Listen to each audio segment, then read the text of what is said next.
यदि वास्तविक संत का मिलन हो जाए तो निश्चित उद्धार हो जाए। हम देखते हैं कि संत मिलन भी हो गया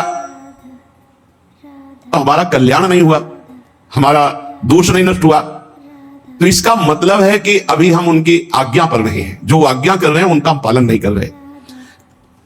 आज्ञा पालन का मतलब है उनका स्पर्श हो जाना। तो स्पर्श में अगर थोड़ी भी अंतराय बनी रही तो पारस लोहे को सोना नहीं बना पाता। एक दिन एक सेवक ने संत से कहा कि मुझे बहुत धन की लालसा है, उनका मैं स्नान करके आता हूं, कुटिया में पारसमणि रखी, फिर दे दूंगा, आप अपने घर में लोहे में छुआ लेना तो सब सोना बन जाएगा, बड़े धनी हो जाओगे। वो स्नान करने के लिए गए नदी में, उसको बेचैनी हुई, पूरी कुटिया में ढूंढ डाला, कहां है पारसमणि। अब छोटी कुटिया पूरा ढूंढ डाला, कहीं नहीं मिली पारसमणि। संत जी आए तो उनका भगवान इस कुटिया में पारसमणि कहां आपने छुपा रखी? छुपा क्या रखी? वो सामने रखी, लोहे की डिबिया में रखी, ला उठा के।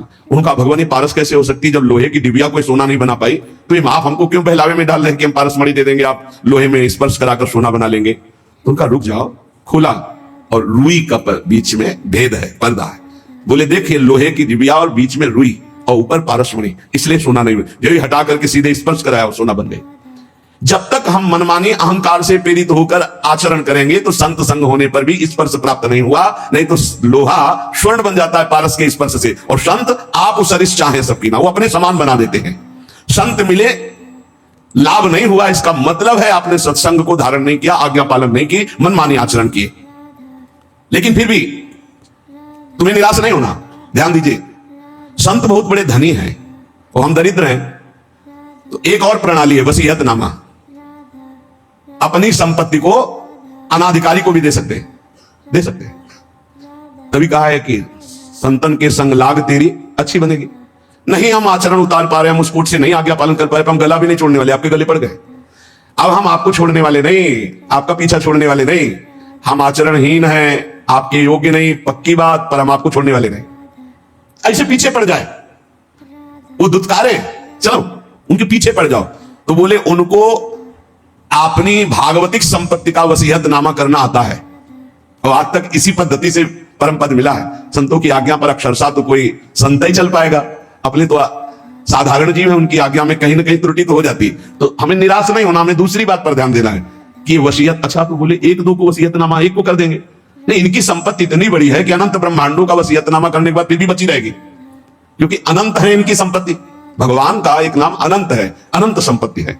देखो महिमा तेरी कहा कहूं श्री हरिवंश दयाल, तेरे द्वारे बटत है सहज लाडली लाल। तो बोले एक को दे दिया तो अब हमें कैसे देंगे? नहीं वो अनंत है, अनंतों की झोली में लाडली लाल डालने पर भी, दे देने पर भी उनकी संपत्ति सुरक्षित है। वो वसीयतनामा कर देते हैं। जे भी वसीयत हुआ तो दरिद्र भी संपत्तिवान हो गया। इसीलिए संतों के संग की महिमा है। कभी तो हमारी दीनता पर, हमारी दुष्टता पर, हमारी अधमता पर रीझ गए, बहुत दिन से पीछे लगा, चलो जाओ। उनकी कृपा क्या होती है, उनकी संपत्ति दान क्या होती है? भगवान से, प्रियालाल से कहना। प्रियालाल अपने संतों की बात को नहीं टालते, बस आप इतना समझ लेना, ये हमने प्रत्यक्ष देखा है। महापुरुषों की अनंत सामर्थ्य दरिद्र को तत्काल वसीयत करके संपत्तिवान बना देना बहुत कठिन। इसलिए विषयी पुरुष को भगवान के मार्ग में लगाया जा सकता है, भक्ति के मार्ग में लगाया जा सकता है, बहुत कठिन है। पर उससे हजारों गुना कठिन है कि जो अभेद तत्व भक्ति में लगा है, अभेद भक्ति, ज्ञान भक्ति में, जो ये भी भगवान की एक अभेद भक्ति है, इसमें जो लगा हुआ है कि हम ब्रह्मास्मि, उसको दासत्व में लाना, ये बहुत कठिन बात है। ये चमत्कार केवल महापुरुषों में होता है कि जबरदस्ती बलात् उसके हृदय को, जैसे राधा बाबा के हृदय को भाई जी ने बदल दिया, पैर छू के बदल दिया। देखो दाता कैसे है, पैर छू के वो वस्तु दी जो पैर छू के मांगने पे भी नहीं मिलती। अगर संत संग मिल गया है तो ये प्रमाद मत करना कि तुम उनकी अवहेलना करके हट जाओ, इतनी बात पकड़नी है। पद्म पुराण में एक प्रसंग आया कि किसी प्राणी का शव जल रहा था, एक भगवत प्राप्त महात्मा वहां से निकले, उसके शव पर दृष्टि चली गई तो उसको नरक ले जाया जा रहा था।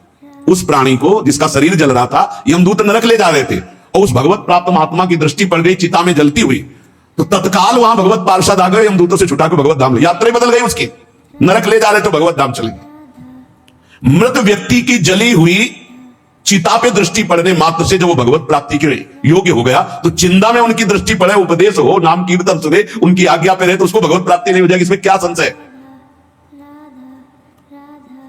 बड़े बड़े महापुरुष प्रसन्न रूप से यहां भ्रमण करते रहते हैं। ये धाम है, ब्रज भूमि है, आप जान नहीं सकते कौन किस कोटि का है। जहां लिखा हुआ है अवश्य में भोक्तव्यम कृतम कर्म शुभा शुभम, देख लो चमत्कार। भोगने ही नरक जा रहा था, उसकी चिता पे दृष्टि पड़ गई, रास्ता बदल गया, नरक का रास्ता छोड़ के भगवत धाम भगवत पार्षद आए। जैसे नरक ले जा रहे थे यमदूत अजामिल को, संतों के संग से ही अपने बेटे का नाम नारायण रखा था, और नारायण पुकारा, यात्रा बदल गई, भगवत धाम चला गया। भगवान के वचन है अवश्य में भोक्तव्यम कृतम कर्म शुभा शुभम, बिना भोगे नहीं बचेगा जीव। पर संत दरस जिम पातक टरे, दर्शन मात्र से, संभाषण मात्र से, कर्मों को बिना भोगे हुए बिल्कुल सत्य विषय संत आपको भगवत प्राप्ति करा देंगे। जो भगवान को प्राप्त संत है भगवत प्राप्ति करा दे, क्योंकि उनसे भगवान से बातचीत हो, भगवान से वो प्रार्थना करेंगे, तब वो सारा कार्य। माप भगवान ही करते हैं, योग माया पर्दा भगवान ही हटाते, पर प्रार्थना संत करते हैं। प्रार्थना हमें जब अगर संत जन मिल जाए तो भगवान से इस बात की करने की कभी इनसे हमारी विरति ना हो, कभी हम इनसे हटे ना। ये हमारे साथ अगर प्रतिकूल व्यवहार भी करे, कटु वचन भी बोले, तिरस्कार करे, हमें हटाए तो भी नाम रटे, तो अंतिम तक बल जाएगी, पक्का बल जाएगी। जिस दिन वो करुणा में होंगे और उनकी दृष्टि पड़ेगी कि इसको हजारों बार दुत्कारा गया नहीं, इसका मतलब अब मुझे इसका ठेका लेना ही पड़ेगा, बस हो गया, उसी दिन हो गया। क्योंकि संतों का हृदय बहुत कोमल होता है, वो ऊपर से कठोरता का अभिनय मात्र करते हैं। संत हृदय नवनीत समाना, पर नवनीत में भी दोष, निज परिताप द्रव्य नवनीता, इसलिए कहा कविन पर कहा न जाना। बोले संत का हृदय मक्खन जैसा होता है, बोले पर उस मक्खन दोष युक्त है, उसमें जब स्वयं ताप लगता है तब पिघलता है। और पर दुख द्रव्य सो संत पुनीता, इसलिए कहा कविन पर काहे न जाना। तो जिस दिन वो तुम्हारे ऊपर दृष्टि पड़ी और देखा कि इसको दसियों बार दुत्कारा पर ये गया नहीं, तो नीच से नीच व्यक्ति को भी परम पद प्रदान करने में समर्थ भगवान के प्रेमी जन। उपासक को चाहिए कि संत के शक्ति प्रयोग का इंतजार करे। संत के अंदर एक भागवतिक शक्ति होती है जो आपका परिवर्तन करती है। जैसे अपने सब लोग हैं, आप कौन सा ग्रंथ पढ़कर वैराग्य धारण किए हो? आप देखो, आपने कब सत असत का चिंतन किया है, सत असत का कब चिंतन किया, और उस सत असत के चिंतन से आपको तीव्र वैराग्य हुआ और आप संसार त्याग करके महान युद्ध करके फिर आप कुछ नहीं ऐसे गोद में बैठे वैसे आ गए। इसे शक्तिपात कहते हैं। संतों के हृदय में भागवतिक चिंतन से युक्त होकर जब संकल्प होता है, वो तुम्हारे राग का नाश कर देता है, तुम्हारे मोह का नाश कर देता है, तुम्हारे समस्त दोषों का नाश कर देता है। पर इसके लिए उनके हृदय में स्थान बनाना होगा, चाहे जैसे बनाओ, रो के गिड़गिड़ा के साधना करके उनके आसक्त होकर। कैसे? देहूती जिसे कहते हैं कि जो आसक्ति संसार में बंधन का कारण वही संत महापुरुषों से हो जाती है तो मोक्ष का खुला हुआ द्वार बन जाती है। और ये पक्का जो भगवान की प्राप्ति करना चाहते हैं वो संत की आराधना में जरूर होंगे, और जो संत आराधक होंगे निश्चित भगवत प्राप्त होंगे। किसी के दुख पर दुखी हो जाना है संतों का स्वभाव होता है। ये जो है कि भगवान दुख देते हैं, मंगल विधानी अपने लिए सोचना है, लेकिन दूसरे को दुख पहुंच रहा है तो उसके दुख की निवृत्ति के लिए हमें शरीर से, मन से, वाणी से बिल्कुल तत्पर हो जाना है। हमने जो कुछ भी आज तक कार्य किए हैं वो सारे कर्म जमा हैं, संग्रहित हैं, एकत्रित हैं भगवान की बैंक में, एक एक चीज का। विश्व में आप देख रहे हो कोई गर्भ ही से कष्ट प्रदा रहा है, किसी को कितने बड़े बड़े कष्ट मिल रहे हैं, तो जो हमारे शास्त्रों में लिखा वो मिथ्या नहीं है, मिथ्या नहीं है। आप सत्य मानिए। आपका तो इतना भी ज्ञान नहीं कि गर्भ में आपको कष्ट मिला है, आप कहां याद कर सकते हैं? आपकी याददाश्त कहां इतनी जोर की है कि आपको 9 महीना गर्भ में रखा गया, कितना कष्ट पाया है। अब आप उसकी भी याद नहीं करते तो आप पूर्व जन्म की बात क्या जाने, आप नरक और स्वर्ग को कैसे जाने? ये हमारे शास्त्र हैं, अगर मानोगे तो बच जाओगे, नहीं मानोगे तो भोगना पड़ेगा। अच्छा, ये कुछ विधान ऐसा नहीं, अगर ऐसा हो कि अभी अभी ताजा ताजा हिसाब किताब मिले तो लोगों को विश्वास होने लगे, लेकिन एक एक केस जो है 10-10 साल चलता है, उसके बाद और दंड मिलता है तो सबके आंखों से ओझल मिलता है, आंखों के सामने तो मिलता नहीं कि देखो भाई इसने चोरी की थी तो ये दंड इसको चौराहे पे दिया जा रहा है, इसने अमुक तो ये दंड दिया जा रहा है, तब तो लोगों को विश्वास हो जाए। लेकिन दंड विधान होता है बहुत एकांत में, कोई देख नहीं पाता है। तो आप सोचो, ऐसे जो नरक स्वर्ग आदि हैं ये हमारे ब्रह्म ऋषियों द्वारा लिखे गए। जो भी तुम कार्य कर रहे हो वो एक भगवान के पास बैंक है, सबके वहां जमा हो रहे हैं। 2 प्रकार के कर्म होते हैं, पाप कर्म अशुभ, पुण्य कर्म शुभ। ये जितने जमा हुए हैं अनंत जन्मों से अभी तक वो आपके नाम में जमा है, उनको कहते हैं संचित कर्म। और जो नए कर्म कर रहे हो इनका नाम है क्रियमाण। और जो संचित कर्म से इस मानव देह में तुम्हें भोगने के लिए मिला उसे कहते हैं प्रारब्ध। शास्त्रीय परिभाषा संचित, प्रारब्ध, क्रियमाण, 3 प्रकार के कर्म हैं। और ये सबको भोगने ही पड़ते, पक्का भोगना पड़ता है। कब तक? जब तक अहंकार का नाश नहीं हो जाता। आवागमन का मूल हेतु अहंकार है, मैं करता हूं, ये भाव संत की कृपा से नष्ट। अहंकार का नाश सिर्फ संत की कृपा से होता है। तिनकी संगति रहते जाति कुल मद सब नंसई। संत संग कैसा करता है? जैसे चने को भून दे, फिर उसमें अंकुरण नहीं हो सकता। ऐसे इतना भुन जाता है सत्संगी, उसमें अहम रह नहीं जाता। जैसे भुना हुआ बीज कभी अंकुरित नहीं होता, ऐसे ही संत संग से जो आपके नए कर्म हैं ये सब भुन गए, अब ये तुम्हें अगला जन्म नहीं देंगे। देखो, और जो पूर्व संचित गोदाम है, ज्ञानाग्निना सर्वकर्माणि भस्मसात् कुरुते तथा, उनके द्वारा प्रदत्त ज्ञान को अपने अंदर जागृत करो, ज्ञानाग्नि जलाओ, ये ज्ञान अग्नि ही वहां पहुंचेगी और तुम्हारे सारे कर्मों को भस्म कर देगी। या समर्पण वृत्ति करो तो भगवान आग लगा देंगे। दो ही है, ज्ञानाग्नि सर्वकर्माणि भस्मसात् कुरुते तथा। अगर उसको संचित को कोई भस्म कर सकता है तो दिव्य ज्ञान और या भगवान। ज्ञान गुरु से प्राप्त होता है और समर्पण आश्रय भी गुरुदेव से प्राप्त होता है, दोनों संतों से प्राप्त होते हैं। दो प्रकार से भस्म हो सकता है संचित कर्म, या तो भगवान भस्म कर दे, आम तो हम सर्व पापेभ्यो मोक्षयिष्यामि मा शुचा तेषां अहं समुद्धरतामृत संसार सागरात्, और या फिर गुरु से इतना ज्ञान प्रकट हो जाए, ज्ञानाग्नि सर्वकर्माणि भस्मसात् कुरुते तथा, वो ज्ञानाग्नि के द्वारा संचित कर्म। ऐसा ज्ञान बहुत दुर्लभ है। यहां देखो, जितनी जानकारी उतना तो जीवन में उतार नहीं पा रहे आप लोग। कितनी जानकारी है आपको? बहुत जानकारी है, और जब गलत आचरण करने का संयोग बनता है तब तुम्हारी जानकारी सब खो जाती है। इसे ज्ञान नहीं कहते। ज्ञान तो उसी समय के लिए है जब असद आचरणों में मन जा रहा हो, उस समय आप बचा लो अपने आप को। तो उपाय है सबसे बढ़िया, भगवान के प्रति समर्पित हो जाना।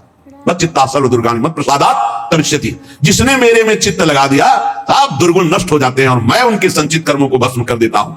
अहं त्वां सर्व पापेभ्यो मोक्षयिष्यामि मा शुचा। और प्रारब्ध बड़े बड़े ऋषियों को भोगना पड़ता है। सावधान, प्रारब्ध भोगने के लिए तैयार हो, इसमें भक्ति को दोष मत देना है। जो संचित से शरीर रच गया उसको भोगना पड़ेगा, कमर कस लो। प्रारब्ध भोगना, रामकृष्ण परमहंस जी के गले में कैंसर था, जो पूरे विश्व के कैंसर को मिटाने की सामर्थ्य रखते थे। भीष्म पितामह जी को पूर्व प्रारब्ध सांप को एक बबूल के पेड़ में फेंक दिया था, तो कई दिनों में तड़प तड़प के मरा था। उसका प्रारब्ध बना था करके 6 महीना बाणों की सैया पे। अखंड बाल ब्रह्मचारी, महाभागवतों में गणना है, 12 महाभागवतों में महावीर, संकल्प सिद्ध महापुरुष, 6 महीना बाणों की सैया पे। या तो बहुत विचित्र विचित्र, मत फंसो, बात सत्संग की सुनो। अवश्य प्रारब्ध भोगना पड़ता है। भागो मत किसी के पास, हमें कोई जंतुर बना देगा, कोई आशीर्वाद दे देगा किसी भी तरह से, इस तरह से हम ठीक हो जाएंगे, ऐसा भाई नहीं है। अगर ऐसा होता तो बड़े बड़े सिद्धों को प्रारब्ध भोगना ना पड़ता।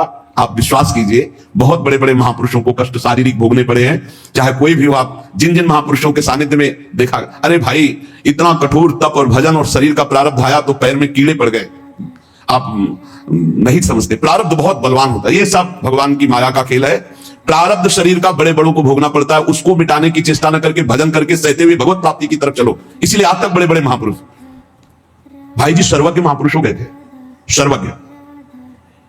एक परिवार बहुत त्रसित था, अर्थ का व्यापार कर करके हार गया था, कर्जा हो गया था, अर्थ नहीं था, खाने को नहीं था, बेटियां ब्याह के लिए थी, परिवार बड़ा था। उसने विचार किया आज रात के 12 बजे अपने शरीर को छोड़ देंगे।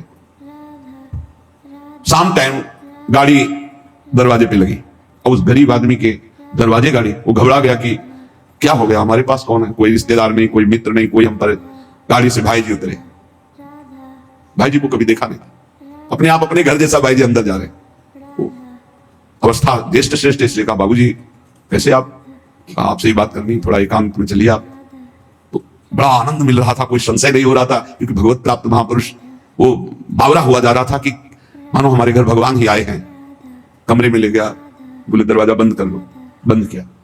बोले भाई आज तुम रात्रि के जो करना चाहते हो, इससे जीव की बहुत दुर्गति होती है। ये बात उसने किसी से कही नहीं थी, और भगवान तुम पर बहुत प्रसन्न है। एक थैले से मोटी गड्डी निकाली रुपए की और कहा ये लो, इससे जो तुम्हें लगे उचित व्यापार करना। अगर व्यापार में हानि होती तो भी चिंता मत करना, ये ना पैसे वापस करने, ये आपके हैं। और कुछ दिन लगातार ऐसे ही आपके पास पैसे आते रहेंगे, जिनसे आपका बेटी का भी ब्याह हो जाएगा।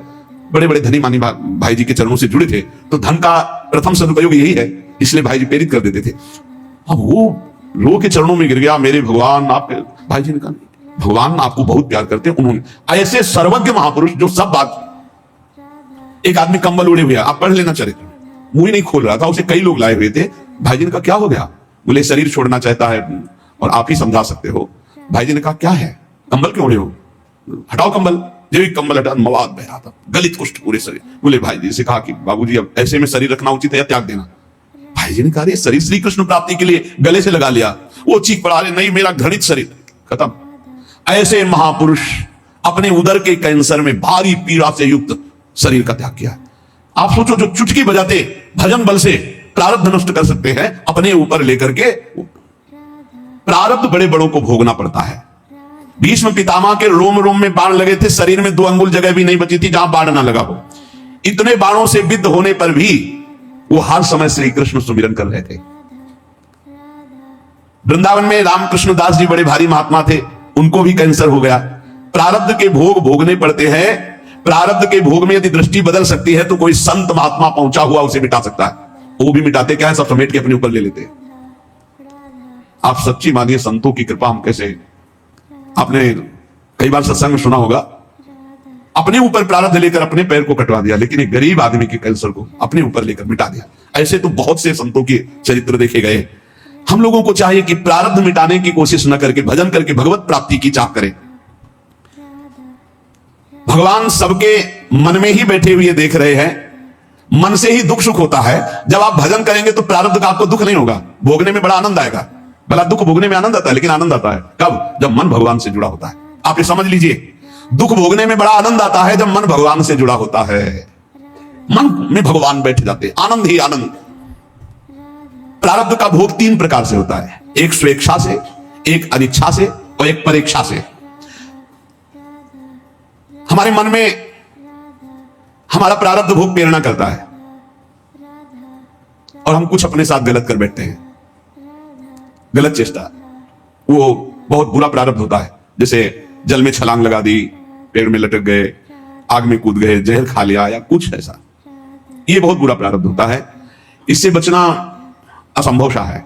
अगर उसके पहले सत्संग मिल जाए, कोई संत कृपा कर दे, भाव बदल जाए, तो बहुत से लोग हैं जो अपने भावों को बदल चुके सत्संग से। नहीं तो ये जो पहला है स्वेच्छा से, ये बहुत खतरनाक, क्योंकि कोई जान ही नहीं पाता कि उसके अंदर चल क्या रहा है और वो खतरनाक प्रारब्ध उसको नष्ट कर देता है। स्वेच्छा, जानबूझ करके अपने शरीर को नष्ट करना, बहुत बुरा प्रारब्ध होता है, बहुत बुरा प्रारब्ध होता है। स्वेच्छाकृत प्रारब्ध बहुत भयानक होता है।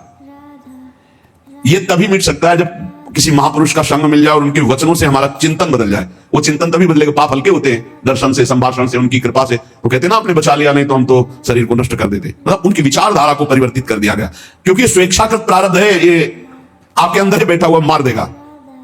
कभी किसी के अंदर अगर भयानक पाप बन जाएगा तो ये जागृत हो जाएगा कि क्या करूं, शरीर छोड़ दूं क्या, ऐसा आने लगेगा भारी प्रारब्ध। ऐसी स्थिति में फौरन किसी संत महात्मा से मिलो और अपने मन की बात उनसे, जो आपकी बात सुन सके, आपको बहुत सीरियस ले सके, समझा सके, उनसे मिलो और अपने स्वेच्छा प्रारब्ध का नाश करा सकते हो। यदि उनकी बात में लग गए तो प्रारब्ध भी बदल सकता है। ये भगवान की प्रेमी जनों में बड़ी सामर्थ्य है। ये स्वेच्छा का प्रारब्ध बड़ा भयावना होता है। बहुत सुविधाएं सब हैं, कोई बात एकदम मन में लगी, इतनी विपरीत होती चली गई, तो प्रारब्ध भोग आपको वैसे ही प्रेरित करता चला गया, ऐसा स्वेच्छाकृत। और एक होता है अनिच्छाकृत। अब वो छलांग लगाई थी कूद करके जल में, और उसको पता नहीं था जहां छलांग लगाई ऊपर से नीचे 2-3 हाथ के नीचे वो सीमेंट की बहुत बड़ी बांध थी, वो सीधे 50 हाथ ऊपर से कूदा, खोपड़ी के बल से खोपड़ी पट्टी मर गया। यद्यपि उसकी इच्छा नहीं थी, प्रारब्ध ने मार दिया। अनिच्छा प्रारब्ध, आप जा रहे हैं, अचानक पैर फिसला, मुंह के बल गिरे, अचानक पैर फिसला, हाथ पैर टूट गए, आप चाह नहीं रहे। ये एक है चाह वाला स्वेच्छा प्रारब्ध, एक है ये अनिच्छा प्रारब्ध। अनिच्छा प्रारब्ध संयोग बना देता है। बाथरूम में गए, एकदम फिसल गया, एकदम गिरे, ऐसे नहीं, वहां तो जा रहे थे स्नान के लिए, लेकिन पैर फिसल गया। किसी कार्य के लिए, बड़े मंगल कार्य के लिए जा रहे, लेकिन अनिच्छा प्रारब्ध बहुत जोर का, यह भी होता है। प्रारब्ध तो प्रारब्ध है। अनिच्छा प्रारब्ध किसी की इच्छा नहीं, लेकिन संयोग आपके नष्ट करने का बन जाएगा, संयोग बन जाएगा। वो किसी व्यक्ति से भी हो सकता है। आप आराम से चले जा रहे हैं, उसको नींद आ गई और गाड़ी चढ़ा दी आप पे, उसकी ना इच्छा है ना आपकी इच्छा है, अनिच्छा प्रारब्ध। अब 1 मिनट पहले वहां से निकल जाते तो जो ऊपर की बालकनी थी उनके ऊपर ना गिरती, मस्ती से आराम से जा रहे, ठीक समय पे बालकनी नीचे गिर के मर गए। बैठे चाय पी रहे, पेपर पढ़ रहे, पीछे की दीवार गिर गई। अनिच्छा प्रारब्ध बहुत तरह का होता है। अनिच्छा प्रारब्ध को मिटाने के लिए भी भगवत आराधना, संत संग।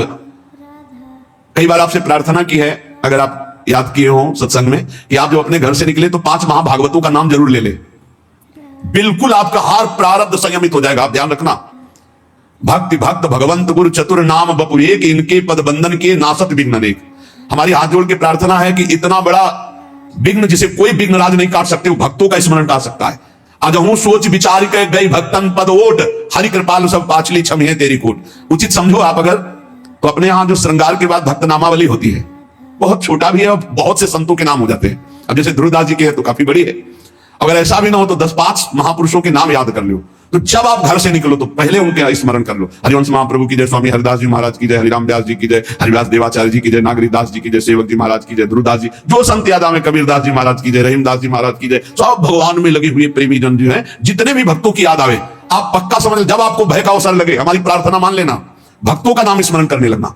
आप देख लेना, चमत्कार देख लेना। इनके पद बंधन के नासत विज्ञाने, अदहु सोच विचार के गई भक्तन पदोट, हरि कृपालु सब पाचली क्षमे हैं तेरी। बड़े बड़े संकटों को, प्रारब्धों को ऐसे भक्ति स्मरण नष्ट कर देगा। घर से निकलो सुरक्षित रहने की भावना में, आप भक्तों का स्मरण तो जरूर करके निकलो। भगवान की स्मरण से भी जोरदार पावर भगवान के भक्तों के स्मरण में। ये बात हमारी समझ में आ जाए तो बात है। हरि को पुकारो लाखों बार, और हरि के प्रेमी का एक बार नाम ले लो तो उतना काम बन जाएगा। भक्तमाल जी में लिखा है। ये अनुभव की बात कहते हैं और बड़े हृदय की बात है। अगर आपको पकड़ में आ जाए तो आ जाए। अनिच्छा प्रारब्ध बहुत भयानक होता है। स्वेच्छा प्रारब्ध तो कुसंग से होता है, जो सत्संग नहीं मिला है तो चलता रहता है, फिर वो निकृष्ट भावना। अनिच्छा प्रारब्ध आपकी इच्छा नहीं, सामने वाले की इच्छा नहीं, घटना भक्त चिंतन। जब घर से निकलो तो 5 भक्तों का कम से कम स्मरण। ये बिहारी जी के सामने हमको भक्तमाली जी ने बताया था। ऐसे बिहारी जी तो हमने उस दिन यही समझा कि बाकी बिहारी जी हमें उपदेश कर रहे हैं। दर्शन हो रहे थे, पास में आके खड़े हुए बोले, बाबा दंडवत। बाबा अगर 5 भक्तों का रोज स्मरण कर ले तो 24 घंटा सुरक्षित रहेगा, उसमें कोई विघ्न नहीं आएगा। पकड़ा कि बिहारी जी बात कर रहे हैं। बिहारी जी हमें उपदेश दिला रहे हैं। देखो, आंख खुलते ही गुरुदेव भगवान, आंख खुलते सबसे पहले गुरुदेव भगवान को नमन, फिर जो स्वाभाविक चिंतन चलता है, और जे भी टहलने के लिए बस शुरू। प्रहलाद नारद पराशर पुंडरीक व्यास अम्बरीश सुख सौनक भीष्म दाल्म्यान रुक्मांगद अर्जुन वशिष्ठ विभीषणादीन पुण्यानि मानि परम भागवतान स्मरामि वाल्मीकि सनकासनम नंतरुर व्यासो वशिष्ठो भृगुर जाबालिर जमदग्नि कच्छ जनको गर्गोंगिरा गौतमा मानधाता ऋतुपर्ण वैन्य सगुरु धन्यो दिलीपो नलः पुण्यो धर्म सुतो याति नौ सुकुर्वन्तु नो मंगल हम सोएन साधन सो पंग। शुरू भक्तों का नाम पहले मान लो। अगर ये बात मान लोगे तो जान जाओगे, जीत जाओगे। जिसने भक्तों की वोट ले ली, भगवान सर्व मंगल कर देते। हमारी प्रार्थना मान लेना। अरे कुछ नहीं याद है तो ऐसे तो बोल सकते हो, प्रहलाद जी की जय हो, नारद जी की जय हो, ध्रुव जी की जय हो, ऐसे तो बोल सकते हो। ज्यादा नहीं याद है तो अभी वर्तमान के संतों में कोई छोटा बड़ा नहीं होता। शालिग्राम की बटिया सब बराबर होती, तुलसी जी का पौधा सब बराबर होता है, चाहे छोटा हो चाहे बड़ा हो। ऐसे भगवान के सब भक्त समान होते हैं। ये जो परीक्षा का प्रारब्ध है, ये आता है कि जैसे हमने पूर्व जन्म में किसी को अपमानित किया, गाली दी है, दुख दिया है, पाप कर्म, वो हमको आके बिना हमारे किसी उपद्रव के वो आके गाली देगा, वो हमारी निंदा करेगा, वो बेमतलब, हमारा से कोई मतलब नहीं, पर वो परीक्षा का प्रारब्ध है। इसे भोगना सीखे, इसे मिटाना ना चाहे। परीक्षा का प्रारब्ध, बेमतलब वो बैर कर लेगा, बेमतलब आपकी निंदा करेगा, बेमतलब अपराध, तो शांत भाव से सह जाओ, इसे सहना सीखो। दूसरे के द्वारा दिया हुआ जो हमको दंड है वो हमारा ही कर्म है, परीक्षा प्रारब्ध। वो पूर्व का कर्जा चुक रहा है। कभी किसी को कटु शब्द नहीं बोलना, कभी किसी से कोई मतलब नहीं है, लेकिन परीक्षा प्रारब्ध जब होगा तो निंदा होने लगेगी, वो मारने पर तुल जाएगा, वो आपको चोट पहुंचा सकता है, वो आपसे कोई मतलब नहीं उससे, पर वो परीक्षा प्रारब्ध, इसे भोग लेना चाहिए। स्वेच्छा प्रारब्ध मिटाओ सत्संग के द्वारा, संत कृपा के द्वारा।